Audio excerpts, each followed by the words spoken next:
ஒரு நாள் ஒரு சிறுத்தை பசியுடன் உணவை தேடியது. அப்போது ஒரு கருப்பு மானையும் ஒரு புள்ளி மானையும் கண்டது.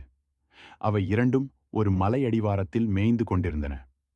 சிறுத்தை மிகுந்த எச்சரிக்கையுடன் மலை அடிவாரத்தாருகே சென்றது.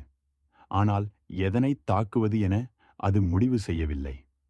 அதே நேரத்தில் சிறுத்தையை பார்த்த மான்கள் இரண்டும் வேகமாக ஓடின. பிறகு அவை இரண்டும் ஓர் இடத்தில் இடது வலது பாதைகளில் ஓடின.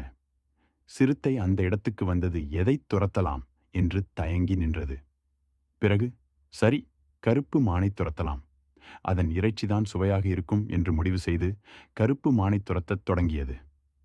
ஆனால் அதற்குள் அது தொலைதூரம் சென்றுவிட்டது. உடனே சிறுத்தை, அது வேகமாக ஓடக்கூடிய மான், அதை பிடிக்க முடியாது, பசி வேறு அதிகமாகிவிட்டது, சரி, புள்ளிமானை பிடிக்கலாம் என்று தீர்மானித்து திரும்பி வந்து எதிர்பாதையில் ஓடியது. ஆனால் புள்ளிமான் எப்போதோ பஞ்சாய் பறந்துவிட்டிருந்தது. இதுபோல்தான் ஒரு விஷயத்தில் முடிவெடுப்பதில் தயக்கம் காட்டுபவர்கள் கிடைத்ததை இழந்து நிற்கிறார்கள். இக்கதையில் வரும் சிறுத்தையைப் போல் நம்மில் எத்தனை பேர் இருக்கிறோம் என்று யோசித்துப் பாருங்கள்.